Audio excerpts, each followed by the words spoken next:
Darlings, you look so beautiful today. And I'm just honored to be here with you. Surely you all know who I am, right?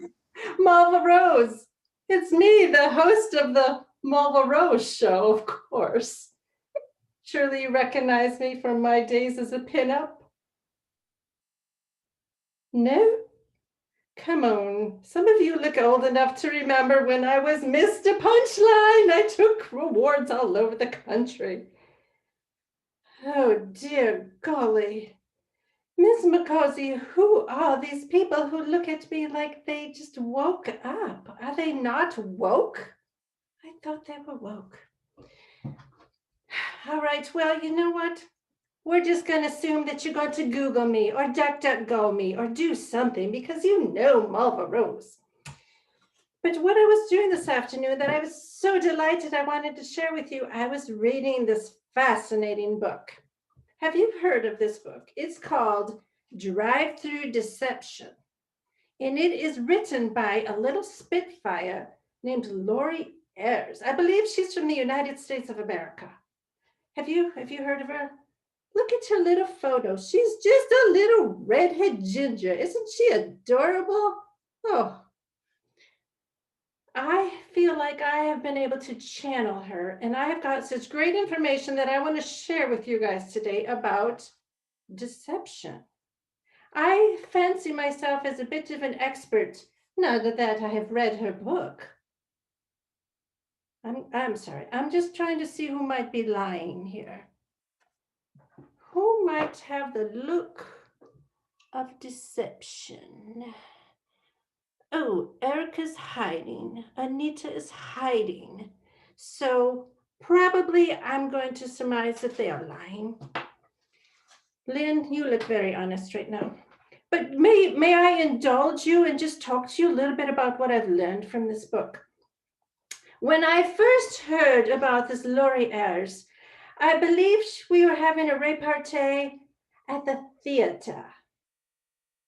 No, actually she was on a radio interview and she was talking about being on the Tinder, I'm not sure how you all say it there, in the Tinder app. And she was saying that she stopped telling people that she was a lie detector because she couldn't fancy any dates. No gentleman callers wanted to attend her being this lie detector. So hold on. She told people that she sold candles for a network marketing company. Can you believe it? Smell the smells, host a party. She said that's how she fancied that she started to get dates. And the way she explained it, if I recall correctly, she said something to the effect of, yeah, I told them that I sold candles because if they were scrolling through and they saw, this cute little redhead, and they'd say, oh, yes, of course. And she's a business owner and she's an empty nester and she's a lie detector? Swipe left, I'm out. Oh, dear. Cindy, can you explain it to Val? She's not sure what left is. What's left? What's left? What's left? What's left? Jolly good idea. What's left.com would be a great website for the senior folks, don't you think? What's left.com. I would like you to pay attention up here because I think some of you are looking at the GoDaddy right now, the cheap names, to see if that's available. What's left.com, senior dating site. Perhaps you could look into that endeavor later. I thought it was rather amusing. So if I may, I would like to tell you a few things that I have learned from this book that I wanted to share. And if you don't mind, I took a few notes because I want to make sure I point out the very important parts, because you say you're going to read the book, but some of you are lying. I can tell. All right, so actually, if it's all the same to you, I would like to try and just channel Laurie Ayers for a minute. And I've been practicing to use it in her voice, just so I can share with you. I'm going to pretend. So if we just have a moment, and I will see if we can bring Laurie forward, and all right, I'll do the best I can to talk with the American accent. All right, so what she does is she is a lie detector that works in statement analysis. Fancy words. Oh, how am I doing so far? How's my voice? Pretty good, huh? Jolly good day. So statement analysis is based on words, what people say. It's different than body language, because with body language, it's somewhat subjective. One small example of that is if your arms are crossed in front of you, you must be upset. You must be shut off. You must be, oh, but maybe you're cold. Maybe you just had surgery. Who knows, right? So body language is very subjective. But with statement analysis, it's a whole science behind it, and it is based on the words that people say. So when people say it's not what you say, it's what you do, actually, it is what you say, because your deception will leak out. And it's quite interesting. For example, let me give you some real examples here. When you are trying to determine if somebody's telling you the truth, instead of asking a question, use a statement that ends with a period. So instead of saying, what happened to, let's say you're at work and there's maybe some money missing. Instead of saying, what happened to the money, you would say, tell me about this missing money. Tell me about. So you're giving them a command, because what you want to do is you want to get them talking. The more words they use, the more that they will be able to leak. So remember, and when you ask questions, you're really making it a statement. If some of you remember in school when you had to write papers and it had to be balanced with an introduction and a body and a conclusion. The same is true when somebody's telling you a statement about something that happened. It should be fairly balanced. It's not necessarily 25, 50, 25, but in deceptive stories, what you're going to find most often is that people will say a long lead in. They want to put all the details in, and probably too many details, and want to make sure that they get all their story in. But then when it comes time for the lie to jump in there, whoop, they have a hard time actually swallowing it. So they want to just whoop, finish it real. So if the lead in is real long, and then all of a sudden it ends abruptly. Now, again, some of these things are not, I'm sorry, I'm trying to think what Laurie was saying in her book. Damn, I keep going back and forth with split personalities. But what she was saying was that her book does not say you are lying. Mulva says you are lying. But this is red flags. It shows you things to pay attention to. All right, so yeah, Mulva was quite right about that. It does. It doesn't necessarily mean somebody's lying. It means pay attention, dig deeper, because there might be something in there that you want to find out a little bit more. You want to ask a few more probing questions. So you got the balance. How about no? When you ask somebody a question and they say no, that they're probably telling the truth, because honest people have a hard time saying no. Oh my heavens, there is a beast knocking at the door. Do you hear that? We're just going to pretend there's no beast here. Oh, heavens to Betsy. All right, so if they say, sometimes the denial only sounds like a denial. Did you do this? I would never do that. No, you didn't say no. You actually want to hear no. What, are you crazy? Why are you asking me that? I would never do that. I could never do that. I'm innocent. Okay, now if they say I'm innocent, they're actually talking about the conclusion. Like even in a court case, I will be innocent, but they never say I didn't do it. So you want to listen carefully that people say, no, I did not do this. And I never did that. No, you didn't say, did you ever? That's not the question you asked. You asked the question, did you do it? So the whole point of this is that you really need to start listening differently to people. And then all of a sudden your ears are going to start tuning into stuff you never even heard before. All I can tell you, that doesn't mean the whole thing. That just means all I can tell you. All I can tell you is that Kelly's going to have a guest. She didn't tell you who, right? That doesn't mean she didn't know. It's all I can tell you. Well, I don't really know what happened for sure. For sure, okay? But they know something. So the whole point of what we go over in this book is that there are different words and phrases that you can listen to, and all of a sudden you will start listening entirely differently. Oh, here's a good one. You want to ask them, what do you think should happen to, somebody who's cheating, somebody who stole, whatever. What do you think should happen? Hold, please, just a moment. Mulva is a little thirsty. Sip 'em if you got 'em, everybody. Sip 'em if you got 'em. So you go ahead and you ask them, I'm sorry, I want to see what time it is because you brilliant people are on a tight schedule today. Chop, chop, chop, chop, keep going. So what do you think should happen? Now, if the answer is, it's probably an honest mistake, and I think maybe you should have a talk with them, and hopefully it won't happen again. They probably did it. That's why they want the punishment to be lenient. But if you say, what do you think should happen to, and they say, hang them by their junk, or prosecute to the fullest extent of the law, or they should be thrown in jail, then they're probably being honest and they didn't do it because they wouldn't ask for that punishment on themselves. Lack of pronouns. Sometimes when somebody is not being truthful, they have a hard time putting themselves in the story. So they won't say, when you say, where were you Friday? Went out for a drink with a gang. Went out for the drink. Who? They don't want to say, I went out for a drink. I called your phone and you didn't answer. What was happening? Battery's dead. If they just stop pulling I out, if they can't say I, pay attention. There's a reason that they are not putting themselves in that story.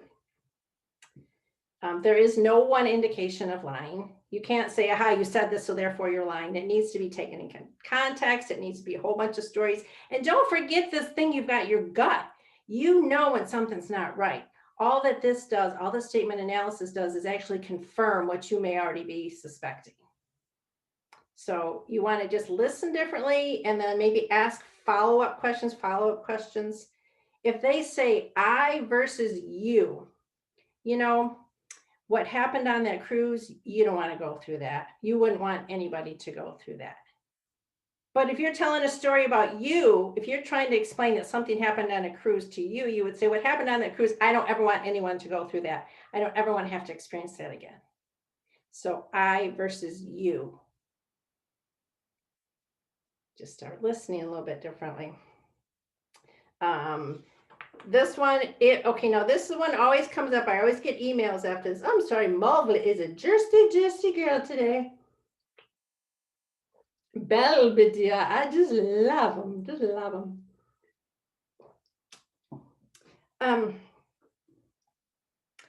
Speaking of which, sorry, I've had a little bit of Belvedere this afternoon.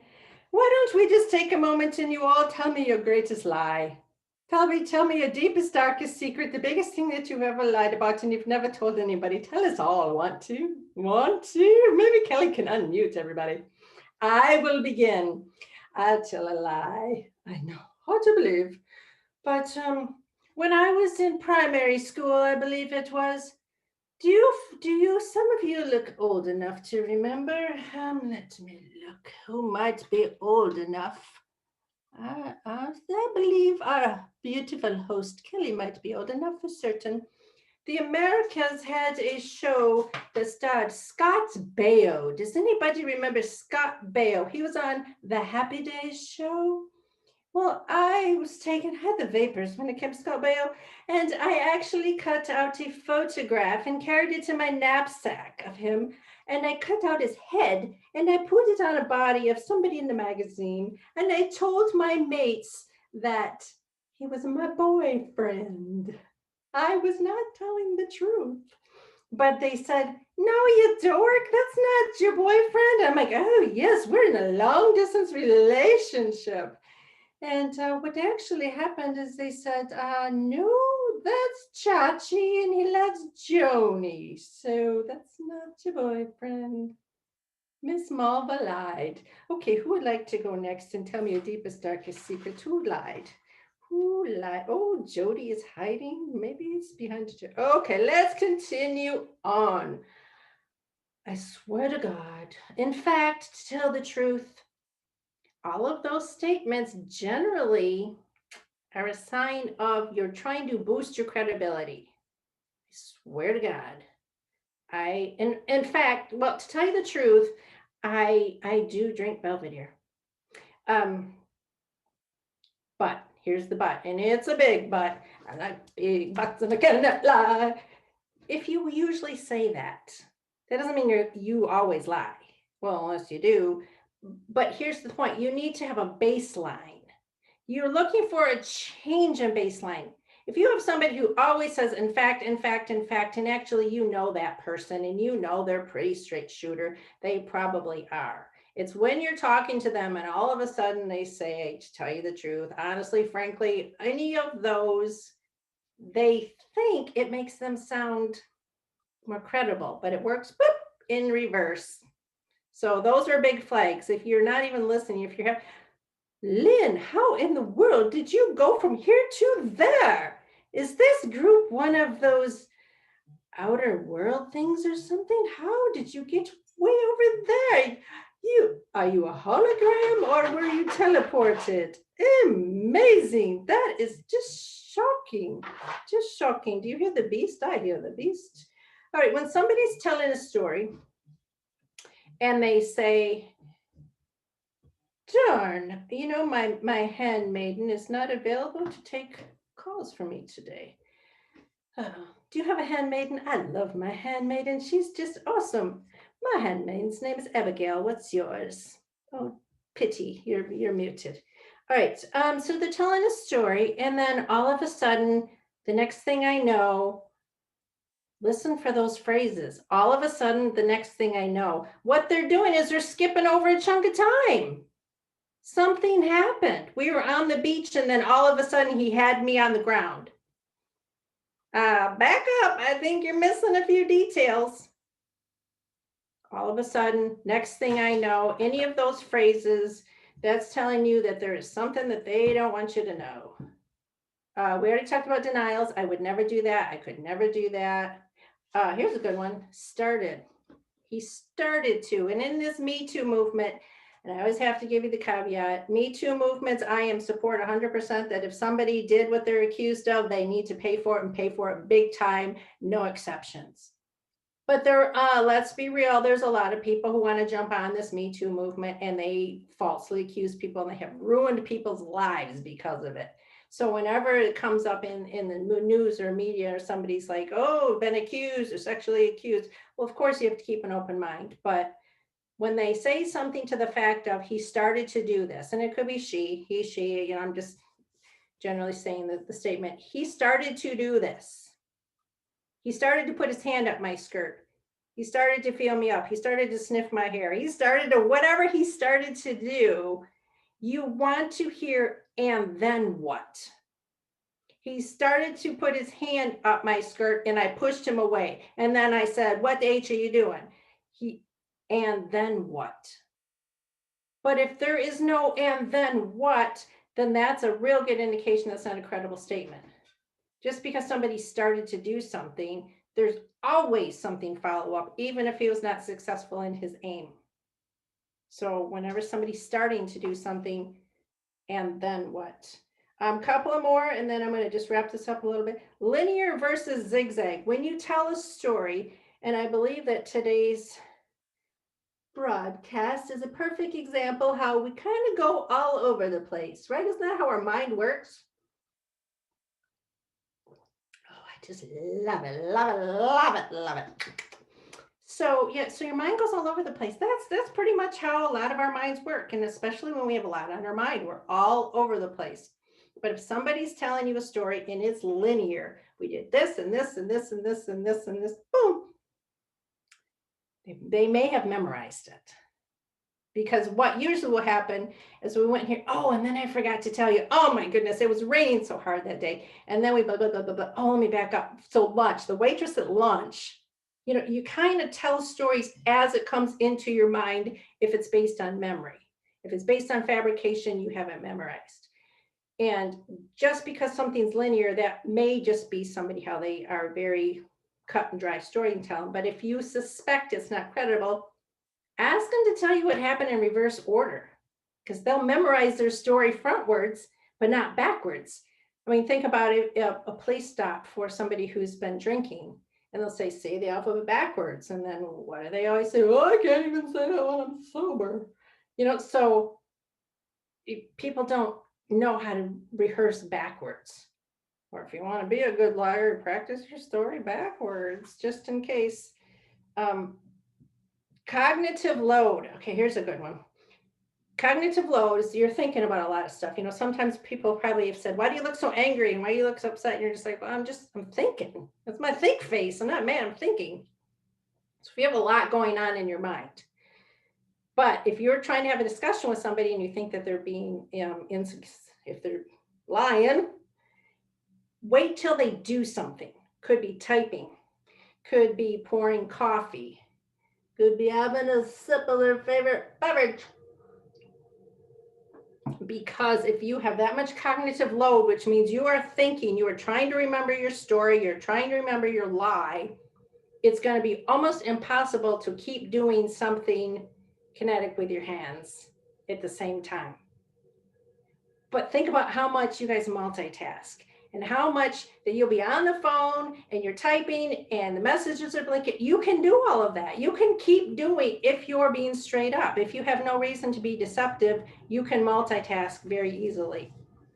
And that's just something that we are able to do as successful, beautiful people. But if you can't, if you're at work and you want to ask somebody and they're pouring coffee and then all of a sudden the coffee just stops or they stop and it's like they're not giving you necessarily undivided attention, it means I have to keep thinking and I can't think about both of these at the same time.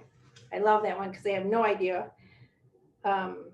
Trying, I get two more things and then I'm going to be done here, I believe, because I don't want you guys to have overload. Trying is a little bit like starting. I'm trying basically means you didn't do it. You're trying to do something or you did it. It's kind of like saying I tried to leave a message. What the heck does that even mean? You left a message or you didn't? You may have tried to reach somebody and then I left a message. I tried to call and got voicemail, but I tried to do this means I didn't do it. To do your homework, I'm trying. Nope, that means you didn't do it. So, and then the last point I just wanted to bring up was lie. When we talk about lie, what's a lie? There's really no one universal definition. The one that Laurie likes to use and that she has brought. How am I doing with Laurie's voice? Quite good. I've been practicing. So what she talks about in her book, the definition that she likes to use is a lie is an intent to mislead without prior permission. So let's break that down a little bit. Break it down, break it down, break it down. So an attempt to mislead. What if somebody says, I didn't tell a lie, I just left some details out? Well, you left the details out because you attempted to mislead. So a lie can be either through fabrication, something that you said, but more often than not, because it's too hard to remember, deception is by omission. So if you intentionally either did a word dance, you put your sentence in a certain order and hope that they would come up with, I didn't say that, she just assumed that's what I was saying. So a lie is an attempt to mislead, but the second part of that is without prior permission, which sounds kind of weird, but if you think about it, what do actors and actresses do? They lie to us all the time. That's not really a lie because we've given them permission. Some people say poker players or car salesmen. It's kind of like, okay, they're probably not going to be real straight up. So you've kind of given them prior permission. And then the last instance where sometimes you see the prior permission is in a relationship where there's infidelity. Sometimes it's this, right? I don't want to address this. If I bring it up, then there's going to have to be a divorce, and then there's going to be custody cases, and it's going to get ugly, and I'm going to be by myself. And so we're just going to kind of pretend it's not really happening. So in essence, you have given that cheating spouse permission. So that is the definition of a lie. So that was the book that I wanted to talk to you about. I am quite pleased with my accent of the Americans. I think you will believe I did quite well. Um, I did notice, though, I believe Erica and Anita, who are not showing their faces, I believe you are either looking for what'sleft.com and you've already set up a business, or you've been Googling me at mulvarose.com, haven't you, Erica and Anita, whose faces I cannot see? Absolutely. Absolutely. Googling you and looking at your Facebook. Absolutely. It's beautiful. All right, so before I totally lose Laurie's voice, does anybody have any questions? Of course, there's always questions for Miss Mulva Rose, but a lady never tells her age or how many lovers she's had. So let's just get that off the table. We're not talking about that. But if you have questions for Laurie, I believe I still can pull her in. So what would you like to talk about before our beautiful host, Miss Kelly, kicks me on out of here? Uh, you know what cracks me up about this conversation, Mulva, is that without putting two and two together, this is the perfect wrap up to something that I've been bitching about this week. And that is entrepreneurs who use the term millionaire as a brand or as the name of a product or an event, like the Millionaire Podcast or the Millionaire Summit. And they're not a millionaire. To tell you the truth, that's honestly. But they'll say, I have a millionaire mindset. I'm building $1 million business. I manage millions of dollars. But they're still not millionaires. We can see the truth in the words and the things that they say. So good. Somebody thinks that works, though, that tactic works. But I don't know too many people who, well, you know, everyone wants to be a millionaire, right? Not this chick. I mean, But- Melva's clearly a millionaire. I mean, look at that bling. Well, yes, I have been around the world. And I told you I'm famous. She didn't just say no. No, she didn't. Oh, gosh. Anything else? You big fat liars? I got a funny story. I approached a company one time and said, hey, can I tell you about my friend Laurie and bring her in and do some lie detecting? And this corporation, it was, I think it's $1 billion company now, but at the time it was a $1 million company. They said no. And I really wanted to work there. And so I said, I will even waive my fee and just for expenses. Fly me out, put me up, first class, of course. But no, I will waive my fee. And they said no, because we're not concerned if employees lie to us. You know what I think they meant? I think they meant we don't want each other to know we've been BSing everybody. And if you come out, then the gig is up. I thought that was pretty funny because my speaking fees are not little teeny tiny ones, and I was willing to waive it. And they're like, nope, no. Seriously. Well, guys, I've known Laurie forever. Seriously, forever. Probably longer than anyone else here. We both live in Michigan. It was like 95 or something, wasn't it? I think I had a newborn. It was real tiny at the time. Well, my business started in 2002, so it couldn't be before that. Maybe it was my second one. One of my kids was little. Yeah. I've known Laurie forever, and I'm really comfortable with her. And I get nervous thinking about saying something and like, she knows if I'm lying.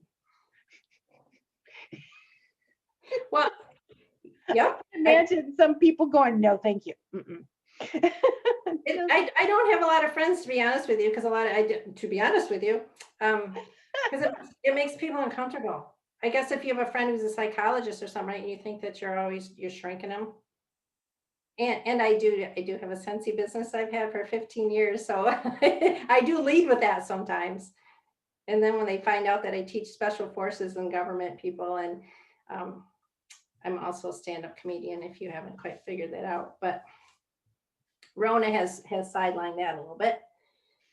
Anyway, So thank you, Laurie. Guys, I invited Laurie because I wanted to do something really fun, a total pattern interrupt from the things we're usually talking about and thinking about. And I love her deception, detection, her book, like for us in knowing who to trust in the marketing world to be able to spot deception, to realize how the words we use affect trust, when we're doing videos and podcasts, and I think we can use this information not to hide our deception, but to spot where our insecurities make us come off a little unsure and deceptive. And I just freaking love that she's a stand-up comedian.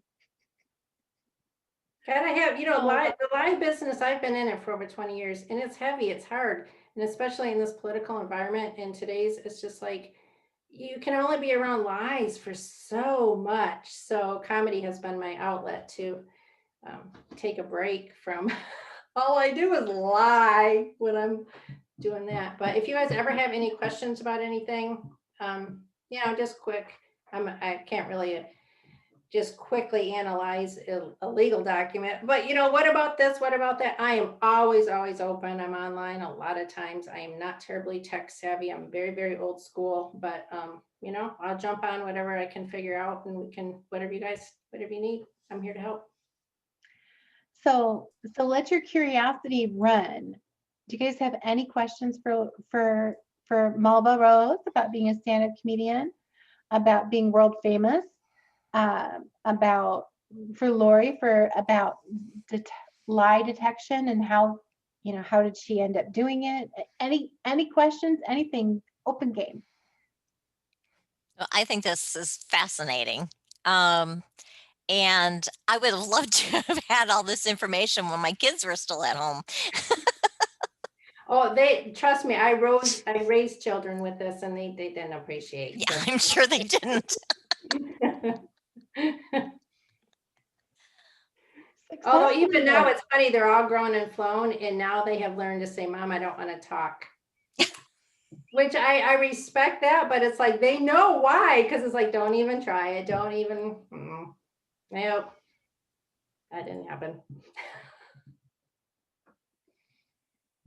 All right, so how long are you going for the rest of today? You're in the middle of some big this was the icing on the cake of our co-working day. Every 3 months we do a co-working day to wrap up the quarter, do our back end stuff. I'm sorry that Dr. Renee wasn't here, because Dr. Renee loves comedy and using humor. And I just thought she's going to light up. So I can't wait till she watches this recording. So many people want to know how to use humor in their businesses. And the one thing that's funny, I think a lot of us, and even myself, the first time I stepped on stage to do stand-up comedy was in 1983 or something. So I think that's 30 plus years. But even to this day, whenever I break out a new set, it's just like, you're so worried it's not going to be funny. But here's something to keep in mind. You talk about and you throw humor in where you think it's funny. And who cares if somebody else doesn't laugh? If you think it's funny, then sometimes even just your laughter can be funny. But just because somebody doesn't laugh doesn't mean it's not funny. It means it's not funny to them. I have a huge circle of comedian friends, and I'm like, it's not funny. And I have to correct myself and go, it's not funny to me. It's not funny to me.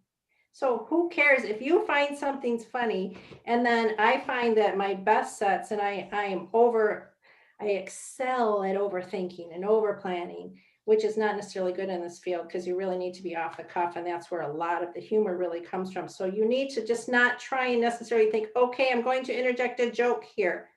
It's really, don't be afraid to let your true self shine. And you obviously have to watch out for the audience. I know I have to be careful because when I do convention comedy, it's a little bit different. But if you're worried about being offended, this is the wrong job for me if I really worry about people care. Because I can guarantee it almost every day, and maybe even today, I said something that offended somebody. It's like, yeah, probably. That might happen. I never set out to do that, but that's just what happens. So if you can be yourself and in business and let people see the real you and let them know that it's okay to laugh. And especially if I'm laughing at yourself. As I've mentioned, technology is not my gig. And anytime I try and do lives and something always happens and it's like, oh, well, don't try and be perfect. Laugh at it. Laugh, laugh, laugh. So Mulva, I had to step away for a phone call just now, but I have no intention of being in comedy. But can you relate this to like email marketing? Like sometimes I will write a long email to my list and I think it's the funniest thing in the world. And probably 2% of them do, but it's like a slice of life. I guess that's the same idea. Like if I think it's funny, then go with it, then I'm being real. And then if they all unsubscribe, then I get the hint, but otherwise move on. Well, and that's exactly right. There's a real correlation between if I try new material out and I go to an open mic, unfortunately around here in West Michigan, there's a lot of younger people, a lot of people talking about drugs and just, the same thing. And then I come out just real kind of unorthodox and I get a lot of blank stares. But the same as what you just mentioned with your email, your people will find you. So if I go to a club and there's 200 people in it and I hear 5 people laugh, I could say, oh, I bombed. Or I could say, woohoo, I just hit 5 people that never heard of me before. So yeah, you do you. Don't worry about it. That's awesome. Thanks. I have a question, Mulva. Yes, sir. In regards to, and this kind of came from something Anita said, in regards to email marketing or the written word, how might that be different than the verbal word? Because you were talking about when people say, and so typically that's verbal communication. Is the written word similar when they're using deceptive terminology?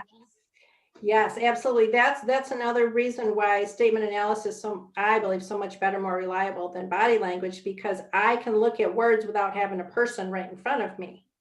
And actually, the key is when you're looking at something written, if somebody says, is this true? You need verbatim because each word can mean something. So if you paraphrase and say, yeah, she told me blah, blah, blah, blah, blah. It's like, no, let me see the email. Let me see what was written, because the difference is the and can make a big difference. One is random and one is known. So absolutely it works in written word. The only time it doesn't really work, there's two instances. One, if English is not their native language, they may speak a little bit differently than American would think that they would. So you can't necessarily put some of these into practice. So you need to make sure if English is not their second language, and prepared speeches don't necessarily work because those have been worked and reworked and reworked. And no, don't say that, don't say that. What you want, whether it's an email communication or in person, is you want to get somebody who talks freely, just let it rip. Because that's where all the juicy deliciousness is, when they just talk. Thank you. So what about emoticons? Do those help in truth or untruth? My personal opinion on that is I think it only helps convey your tone. Personally, when I'm in a professional working, not like like doing my Scentsy business or doing anything, I come across very short and curt. I'm not a bakery. I don't sugarcoat it. And a lot of people read emotion into that. And they're like, oh, you didn't have to be such a bitch. I'm like, I wasn't. I just said, no, I'm not doing that. So the emojis help say, hey, I'm smiling. So it's more for the reader's benefit to say, don't think I've got an attitude. Mhm. Anita. Yeah, I use smileys a lot, and I use hearts a lot. I think Mulva Rose should do some emoji explanation. I think that would be funny to hear Mulva's opinions of what emojis mean. Like if you're analyzing text from your boyfriend, you know, what do his He emojis? doesn't want eggplant for dinner, I don't think. I don't think he's giving you the menu items. And do we think that this is prayers or high fives? My grandma died. You know, misunderstandings happen. So give Mulva Rose a follow on Instagram. She's just starting. Malva's just starting to get to. She's got a photo shoot coming up in a couple of weeks. So, but her Instagram is just really pathetic. So yeah, we want to starting her off. I mean, she's been around for a while, but she shifted gears and she couldn't quite figure out who she was for a while, and well, she likes who she is. So now it's time to run with her. I'm gonna send my adopted daughter to you. She's a comedian. She's fun. So I could see Good. her like grabbing a hold of all of what you're saying. Is Mulva on the TikTok? No, because I bet you can fill in the blank already. Why? It's technology that Mulva doesn't know how to do. It's easier than you think. Maybe, but you said that you've known me for a long time. Yes. I still don't like my WordPress sites that I've had for decades. Yeah. We need to teach Mulva TikTok because I think you would have such a blast there. I know I could do some of that. Dun, dun, dun, dun, dun, dun. Right? Isn't that what they do? That's TikTok. They follow dances and stuff. See? Look at Erica's, man, you are shaking it up, girl. Oh, last piece of advice too. Always trust people who like big butts because they cannot lie. Yeah. And on that note, perhaps Good tip, Mulva. Good tip.